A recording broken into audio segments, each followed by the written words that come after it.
What's up, Diamond Dogs? Welcome back to the channel, Ted Lasso Season 2, episode number 11.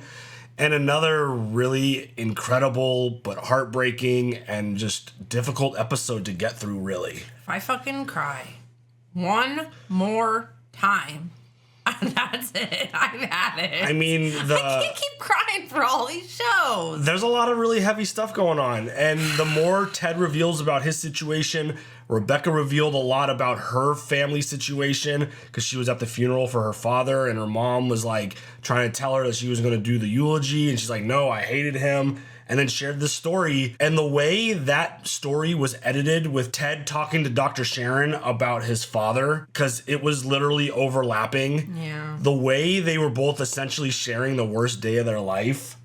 Heartbreaking and very difficult. And it's just everything in this show is so well done. The emotion, it makes you literally hit on every aspect of everything that you could possibly feel. Because it can have you laughing your ass off 1 minute to sassy being sassy, and then literally the next wanting to cry your eyes out because Ted's talking about the loss of his father. Yeah. It's insane.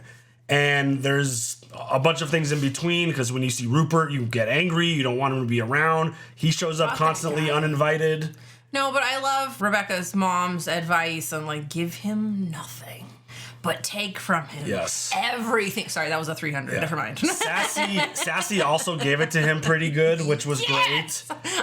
I mean, love her. She literally did not hold back. And was like, I'm counting down the days of your death, and just revealed this whole plan that she has. And I mean, she's another one of those incredible like side characters because we don't get to see her a lot. Yes. But when we get to see her, it's like, okay, it's fantastic. You're making an impact. I need a Sassy and a Keely in my life. Okay. Fantastic. Yeah, it's just every time she arrives, it's always a moment that you are not gonna forget. And I love it. Her interaction with Rupert was fantastic, and just even Rupert's reaction was just like, "Oh my god, like what the fuck?" kind of thing. I'm coming for you, Rupert. Yeah. Count your days. Basically. And speaking of Rupert, though, before I forget. When I was editing, I noticed it during the first watch, and then I noticed it even more during the edit. He had a little interaction with Nate that I found to be interesting. Is he gonna like use Nate as like, because he gave up their share, like he gave it to Rebecca. Yes. But like, does he see Nate as like a vulnerable person who had like a really great moment recently with the team? And because the way, I don't know, the way that like really quick interaction, like I watched it a bunch of different times when I was editing. And it's like, it looked interesting. I don't know what Rupert could have said to him in that spot, but it definitely looked like something to where he basically like patted him on the back, essentially. It was like, you're doing a great job kind of thing. Well, I don't know. I don't know what he's working on there, but... Nate is going through a dark period. Yeah. I guess I could say where I hate him. Yeah. I'm not a fan hate's right a very now. strong word, but sorry, the way... I don't hate him. Yes, I dislike him very much right now. The way his character has shifted has been pretty shocking, to be honest, to where he got like this control and he's lashing out when things don't necessarily go his way, but then when he gets a chance to do something good, he does something good, but then obsesses about it. And like the whole Wonder Kid thing, like that was pretty wild. Was so mean. Yeah, the Jersey thing with the new kid, and yeah, his behavior's been interesting. But the other interesting interaction was with Keely, and you know, Jamie and Roy both let her know how much they love her. And I mean, Jamie... Me too, Keely. Will you marry me, girlfriend? Jamie's in a spot where I think he's in full recovery mode at this point. The situation with his dad, I think he's moving forward. And I think part of the work that he's doing is not holding in his feelings. Saying what he needs to say, he doesn't want to have any regrets. And then like minutes after Roy shows up, it sounded like he was going to propose for sure. He's like, I don't want to waste any more time, blah, blah, blah. That whole speech. I totally thought it was coming. I mean, you probably shouldn't do it at someone's, you know. It's probably not the best thing to remember. And wake or whatever. Yeah, exactly. But like he professed his love to her, and yeah, it's just an interesting situation to where I hope there's no like conflict in her brain now about who she should be with. Roy. Yeah. All day, that's girl. not even a question. But I wonder if some of those feelings for Jamie are gonna like creep back in because he showed a vulnerable side, and he's becoming the guy that she believed that he could become, and all that stuff. So I don't know. I just hope there's no like love triangle thing that we're starting here, because I feel like Roy and Jamie had a great moment, and I feel like that would completely ruin the moment that they had. Or is that part of the story, like, you know, Roy is an asshole, and then he meets Keely, and he's not an asshole, and then Keely hurts his feelings, and he's an asshole again. I mean, it's very possible. I mean this show's a roller coaster, so... Yeah. I never really thought that Roy was, like, a complete asshole. I thought he was hilarious. He's just very blunt. Grumpy. Yeah, he's very blunt. He says what he needs to say, and he doesn't really hold back and really no filter. So that could come across as an asshole. I don't think he's an asshole, but I don't know. I think he's an absolutely incredible character, and his character arc has been absolutely amazing. And then just the whole idea that the episode was one big Rickroll. We didn't really talk about it. I'm not like a huge Rickroll person.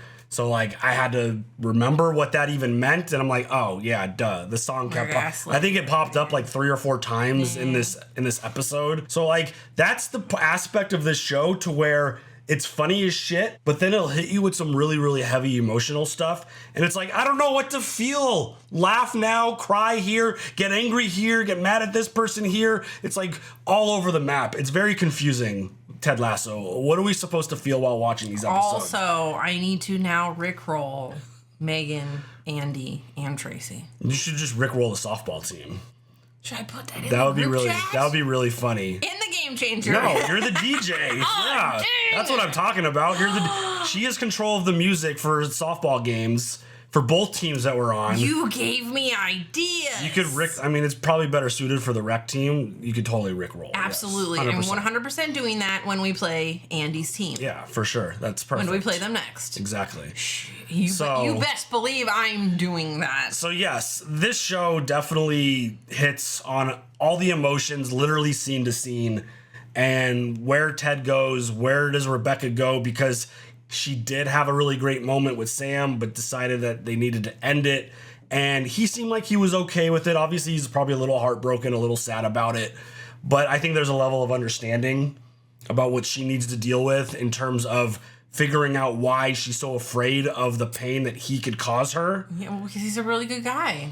And I mean, she's obviously got some trauma from previous relationships. Look at Rupert, just by himself. Right. Not even to mention any other boyfriends or relationships before that. 100%. So we'll see where this progression continues. This show's incredible. It's amazing. I think there's only 2 left in this season. And yeah, it's been pretty awesome and very emotional. So you ready for it? Yes. Let's go. Today has been all about one man. Take a bow, Sam Obisanya, the first hat-trick of his career. Oh, nice. 3 goals for Obisanya, 3 points for Richmond as their incredible run of form continues. They will now enter the final match of the season, 1 win away from promotion back to the Premier League. An incredible turnaround. This is a dream. What a performance by the young Nigerians. It's exciting to see a young player realising his potential, Alan. Hat-trick's pretty big deal. That's awesome. Aw, he was waiting for something else. His heart is broken. Wish me luck. Does he go backwards? Oh, God. Oh, God! Bro!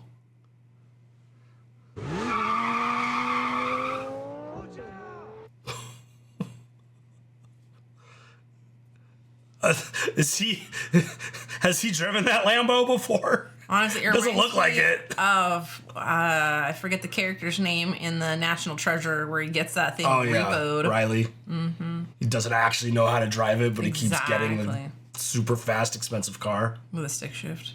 I can't believe it's happening. The whole idea of it has got to be going like, ah! Oh, stop. You getting all... It's just fear getting in the way of what you deserve. You're making fun of me with my... Ah! Of course not. It's just you went... And I thought, well, I can't improve on that. I'm just going to have to replicate it. Bing bong, you ding dongs. Guess who is going to be featured in Vanity Fair's business issue as a powerful woman on the rise? I finally got it. This is incredible. Keely. Oh, that makes more sense. Hey, congrats, Keely. It's just an honour to be mad, fit, and successful. Yeah.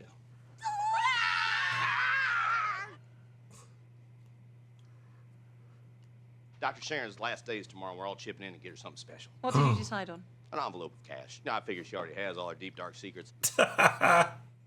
I just received an email from Edwin Akufu, and he wants to speak with you, Rebecca. Who is Edwin Akufu? His father owns the largest tech firm in Ghana. Wait a second, I thought I did. Until he died last month. I apologize for my joke. Oh, shit. And I think he wants to buy the club.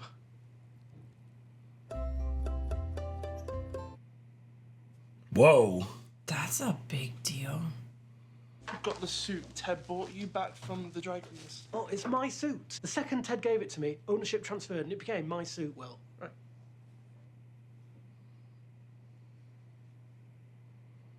Are my eyebrows crazy? I got to do a photo shoot with Keely tonight, and the photo shoot coordinator told me my eyebrows are crazy. Sorry. They want to do a at-home with the footballer boyfriend shot. Bet they won't even use it. Everybody's touching their eyebrows! Can you run a new tactic by you? Hey, you can run it, walk it, cartwheel it to me. I don't care. Call me Dumbo, because I'm all ears. Is that a yes? Yes. When we play Brentford, we should play with a false 9. Couldn't agree more. What is that? Play without strikers. So Jamie and Danny ain't gonna play? Well, they do, but they play in midfield where no one expects them to be. So we got both our aces tucked up our sleeves, huh? Love that. That's fun. Okay, today, let's go ahead and try out your fake 9. False 9. Here we go again. Ted, yet another idea he'll take all the credit for. What the fuck? That's the job, son. Do you guys ever want to be in charge? Be the boss? Get all the credit?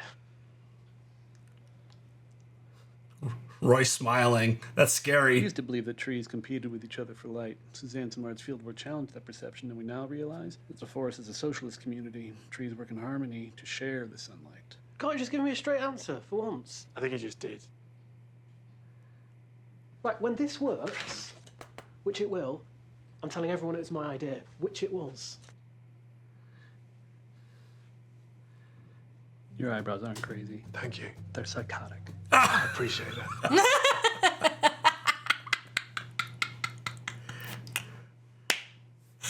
I love it! These guys are just not in sync. No. Hey. What is happening? We're having a boy band tryouts? What?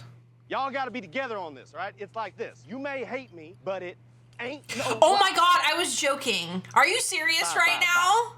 And watch my jumps. Ain't no lie. I love this! Are you fucking kidding me right now? Performing this at Doc's going away party ain't gonna mean Bo Jackson Diddley Squat unless you can tell how hard we worked on it. It ain't the execution, that ain't the gift, it's the efforts. I love this show. Oh. Uh-oh. What did you do? And a helicopter? Damn. Baller status. You got Secret Service and a helicopter? It's the guy. Yeah. Edwin. Oh, I love this guy. Oh, he's so fun. Talk about an arrival in style. Right? You must be Edwin Akufu, huh? I'm Ted Lasso. So I don't shake hands. I have someone who does. Francis. What's it say? It's the best handshake ever. That's one of the best handshakes I've ever had. Dude, stop repeating. Take it from here. If it's gotta be me. It's gonna be me. Oh my god. I am obsessed. I'm obsessed with this so much. I love it. That was it!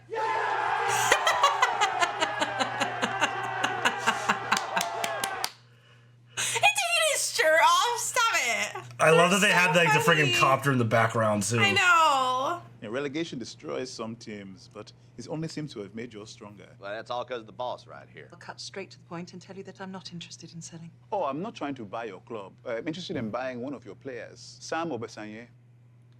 But Rebecca loves Sam. Yeah, we all love Sam. Exactly. Sam is under contract with us for another 3 years. So I understand. Therefore, I would offer you a generous transfer fee of so much money that people would think I'm crazy and you've taken advantage of me. Ah, I believe he's making you an offer you can't refuse. Oh, Godfather, I see. I'm refusing an offer he can't make. What club is it that you actually own? I don't. This is not one I can talk about yet. It is a team in Africa, and I figured that Sam might appreciate the opportunity to play near his family. All I'm asking is for an opportunity to speak to Sam. Maybe let him decide for himself, yes? Yes. Oh, I hope I'm not interrupting. Ah, perfect timing. This is Edwin Akufu. Oh, he doesn't like to shake.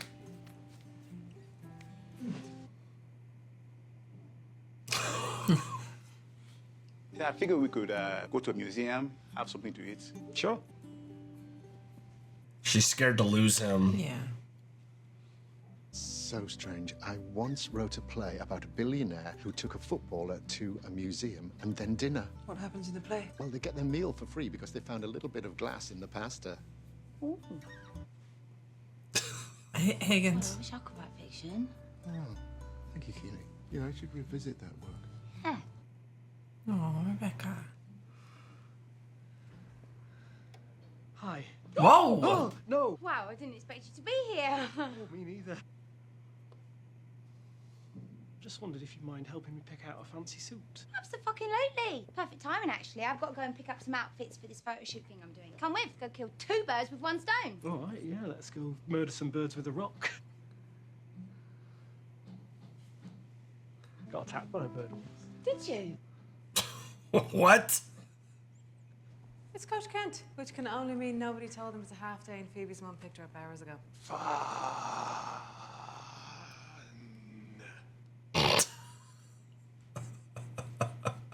Good cover up. Which one of these is Phoebe's? Oh, I won't be able to display Phoebe's artwork.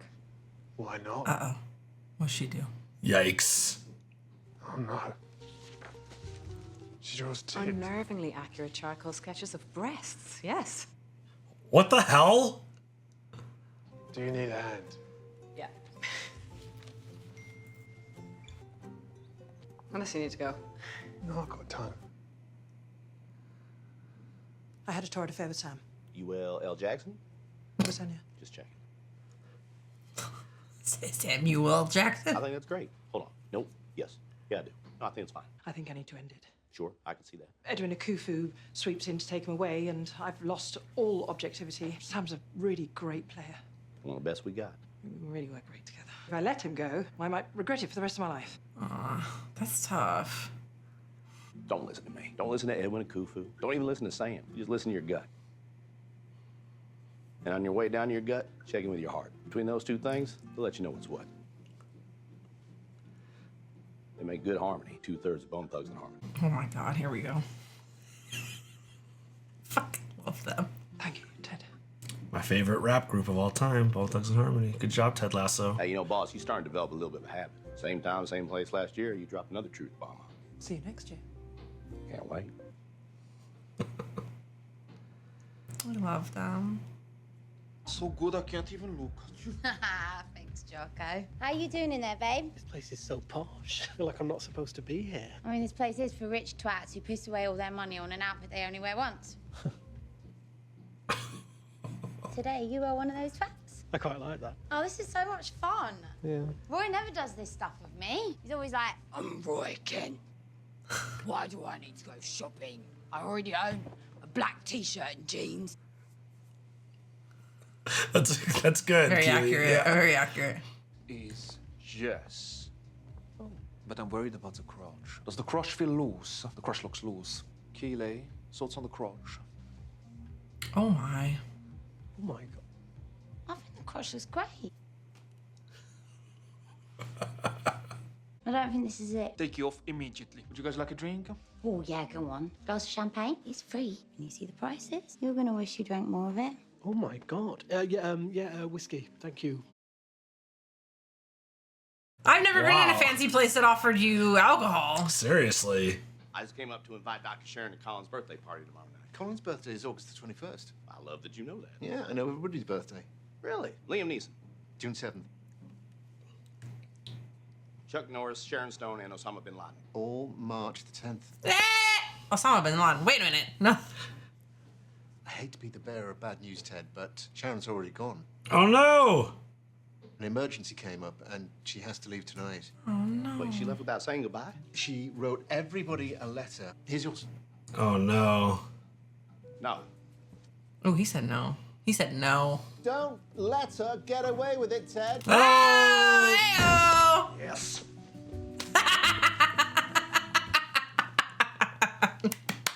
I fucking love it. I'm a walking confliction. I am a billionaire, yet I don't believe billionaires should exist. That's why I'm breaking up my father's empire. I'm using the money to make better things and hopefully make things better. That's good. I mean, you are not at all what I expected. You don't even have a security detail. That's because I bought out the entire museum and filled it with actors. you're joking. What? Wow! Fuck me! Yeah? Yeah, you look so hot. I just want to fix your tie really quick. Thank you. You're so good at everything and always helping people and making things better. Just like you. I feel like he's gonna try and kiss her. You ever feel like you want to be the boss? Yeah. I did used to worry that I was going to end up like my mum. She spent years working at the same company tirelessly just for a man to take all the credit. She wasn't brave enough to dream big, decided to do things very differently. And then I met Rebecca, and she inspired me to want to be a boss. The scariest part of all of it is making the decision to just go for it. Because once you do that, then everything... Oh, God. Oh, you motherfucker. I would knee you so hard in the nuts. God, I'm so sorry. I didn't... It's okay. Don't worry about it. No, it's fine. Don't worry about it. I do worry about it. Don't. Shit. Oops. I mean, the black suit does look nice, though. God, stop with this spitting. That's so disgusting. Is that a younger year? Nope, same year. And why are their pictures shit and yours are not shit? I take the pictures before they can fuck them up. They hate it, but I know it's for the best. Ah, so you're Miss Bowen, the mean teacher.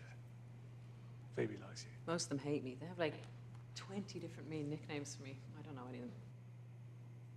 Why? Bowlegs, Miss Boring, Miss Bonehead, Miss Bellend, Bodie, Miss Boatface, and there's one little boy who simply calls me Fuck Witch. Whoa! Half-hour countdown begins. Nothing worse than parents mixers. They get free Chardonnay and I get to ward off all the single dads and not so single dads. You married? No. But... I know, I was like, there was a pause. I've got to go. Not gonna stay for the art show? No. How long you been standing out here? A long time. Yeah, and I really got to use the John, too, but I'm going to hold it a little bit longer because I'm so dang ticked off at you.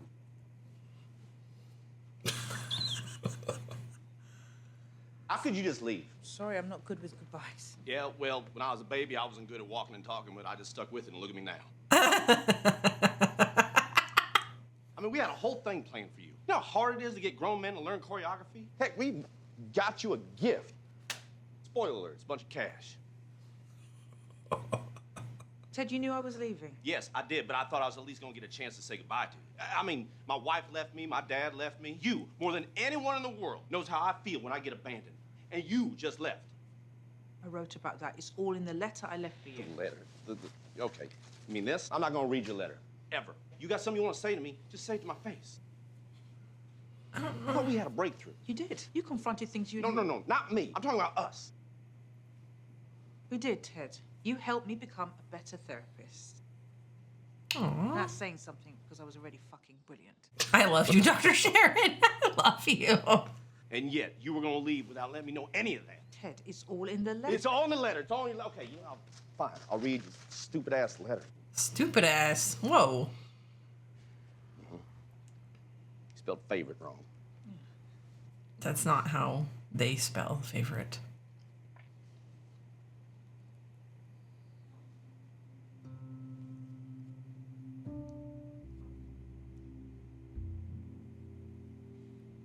What? Don't make me cry! God damn it, Dad. And Sharon, damn it. Very good letter. Feel more comfortable writing goodbye than saying it. I'm sorry. I understand. My train to Royston doesn't leave till midnight. I'm gonna grab a drink. I'm buying. Yeah, okay, that'd be nice. Yeah. Their money is so pretty. Have you seen Australian money? Or is it New Zealand? I don't know. One of the two. It has like the clear like plastic and it's like pretty and there's colors and holographic and... I want to be honest with you. I don't see myself leaving Richmond to play for whatever team you end up owning one day. You are the fourth person to know this. I'm buying Raja Casablanca in Morocco. My only focus in life will be to make us one of the biggest clubs in the world. The greatest African players around the world will come home to play for us. In 20 years, an African team will win the World Cup. I want the incredible man you are, not the footballer. You've given me a lot to think about. Take all the time you need. You have 72 hours. Whoa. Hey, you look cool as fuck. Thank you. How was suit shopping with Nate? Yeah, it was fine. He's gonna kill Nate. Don't tell him. I'm so nervous. It's about me. I was doing an interview, like a real interview. They asked me about my thoughts and my feelings and my goals for the future. And people read this article, they're gonna see me. See the real me. Oh, Kaylee. The real you is fucking amazing. Now the whole world is gonna get to see that. You are Keely fucking Jones, the independent woman. You're gonna kill it. Oh, Kaylee. I should keep my top on. Maybe for one shot. Aw. Good job, Roy. Honestly. So nice.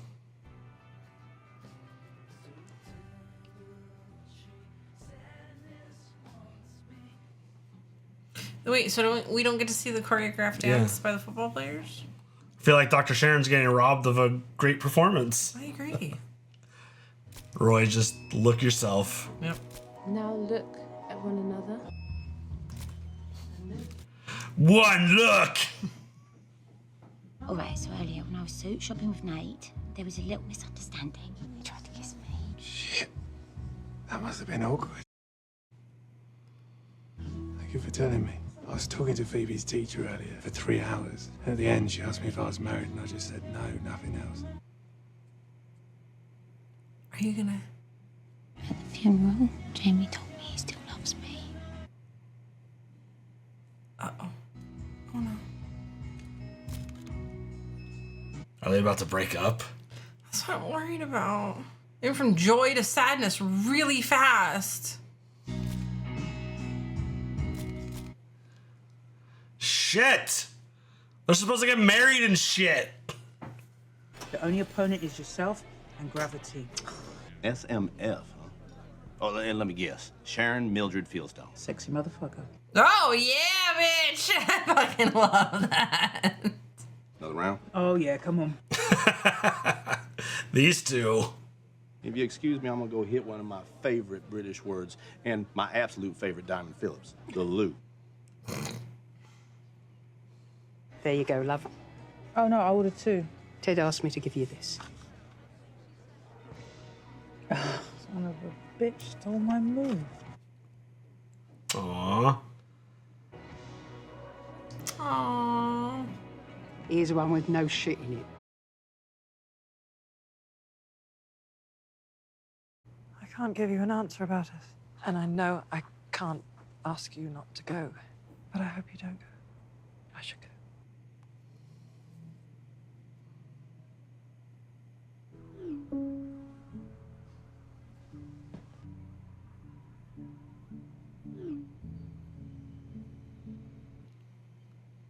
What? Nate. It was Nate. You fucker.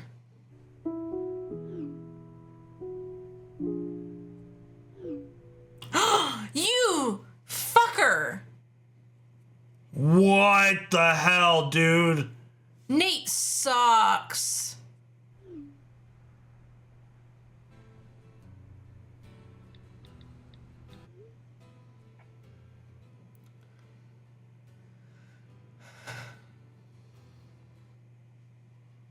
What a trash human being, dude. What, like...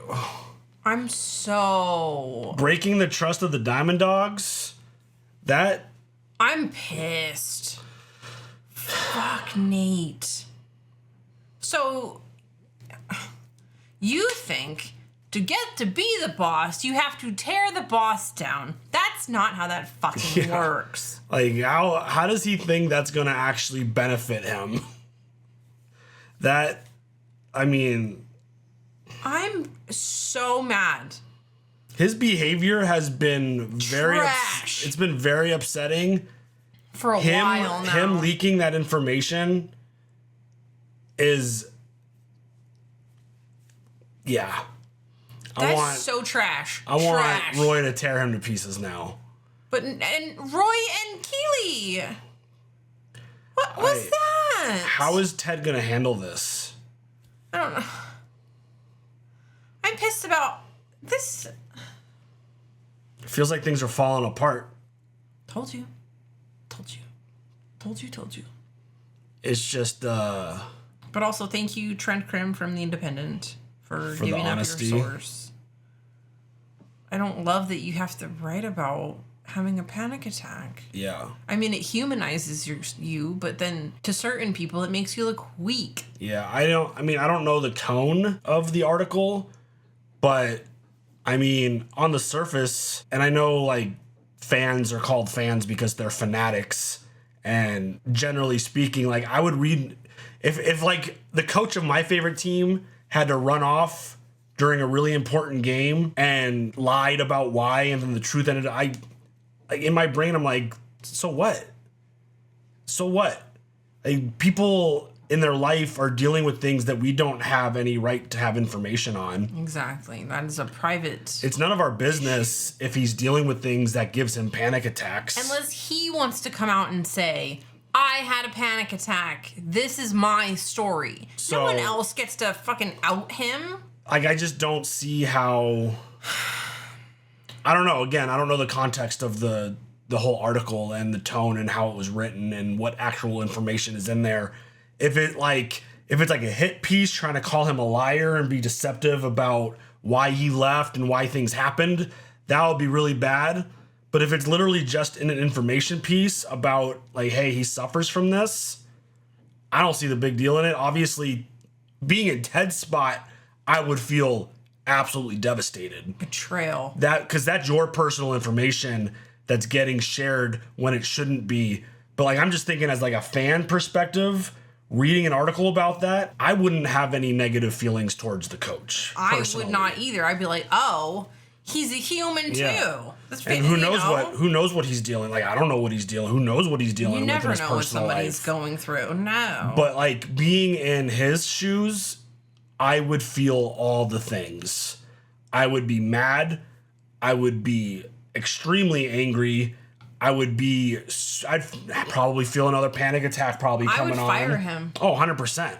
He should, like, the no comment in that moment is probably the right play. He should probably do like a press conference on it and like speak to it if he has the comfort level to do that. If that's something that he wants to do. Because my whole fight or flight thing is like, I'm going to throw him under the bus harder than he tried to throw me and reveal the truth about who Nate is. And I mean, I'm hopeful that like the other members see it and Beard's like, oh, hey, by the way, he's been acting like this towards this person. Or even Roy, like, hey, he was like acting like this about this stuff. He's being abusive. Yeah, he is. And it's this obsession with being the boss. And it's like, just keep working hard, dude. And maybe you'll get there if you earn it. If you don't earn it, then that's on you. Like, this behavior is, trash. Yeah, and so trash. It takes me back to what I talked about in the intro. Does this have anything to do with Rupert and their little, like, really quick meeting after the funeral? Does that have anything to do with it?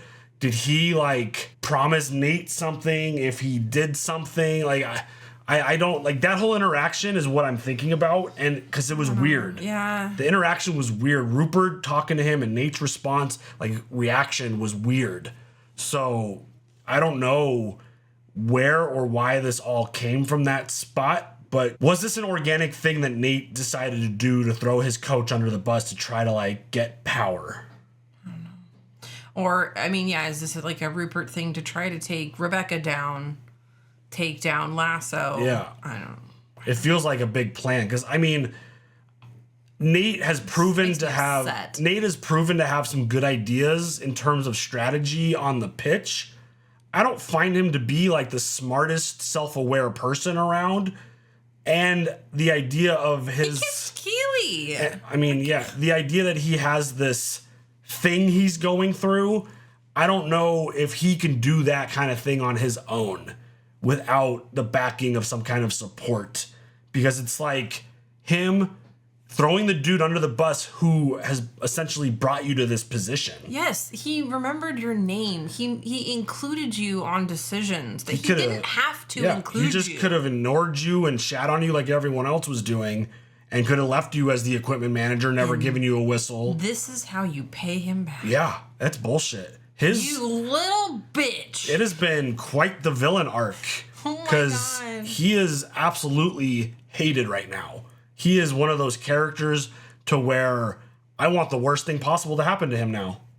Him throwing out Ted's like personal information like that, awful, especially to Trent Krim. I'm just going to assume that a lot of people read The Independent, so a lot of people are going to see this article. And the idea that like he's got this obsession, he's being mean to everyone else around him, and like the idea that he like Keely doesn't want you, bro. Like, what is wrong? Like, she was just being nice to you. Yeah. She wanted to offer you some help because you were seeking help. And but it's also like staying in her office like a creeper. Yeah. I just his character development and his arc has been fantastic because I despise this dude now. I want the worst possible thing to happen to him within the show. And it's like I want Roy to be really mad and like offended at the idea of him trying to like move in on his girlfriend. Be like, what the fuck do you think you're doing, bro? Well, I mean, even like Roy was like laughing at it. It was like, oh, that must have been awkward. Yeah, and then got upset when she told him about the Jamie thing. Yeah, I mean, that whole conversation shifted very quickly when they started sharing. I'm worried. And the fact that Roy even made the comment to the teacher, I didn't realize he spent 3 hours there. Holy crap. That's a long time. And then just was like, are you married? No. With no follow-up to like, oh, I've got a girlfriend that I love a lot. Like that means that they're breaking up. That's a difficult thing. Because if you don't really care to share about your amazing person that you're in love with, but then he's so nice to her, like you're amazing and maybe he just likes the you're attention. Awesome and does he just like the attention that the teacher's giving him because she thinks he's available? I don't know. But it's definitely one of those things. Hey, look, every relationship has ups and downs. Hopefully this is just a down moment and they could bounce back because, again, they have done a really good job of navigating their struggles and their issues because they do communicate. They do talk to each other.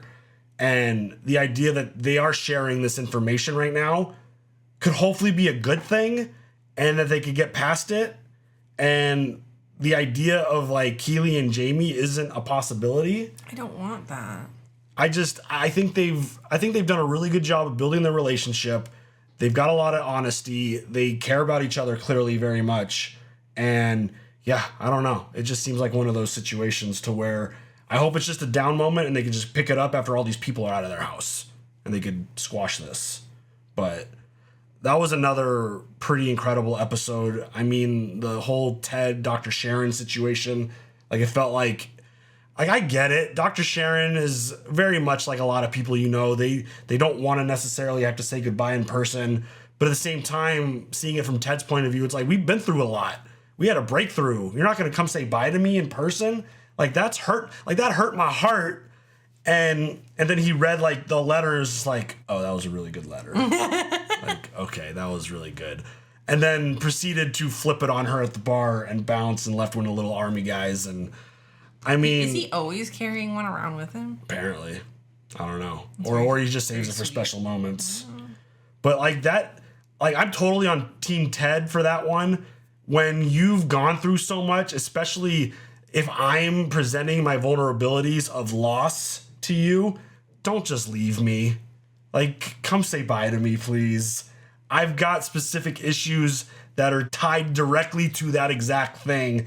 I can't have my therapist just bailing on me after we've had such great moments together. Like, I get I know, but I it's get not Ted's about perspective you, on that. It's about her. Yeah, but I mean, she can't take into consideration every single one of her patients when it comes to her leaving. I mean, she's leaving a team, which is a small group of people.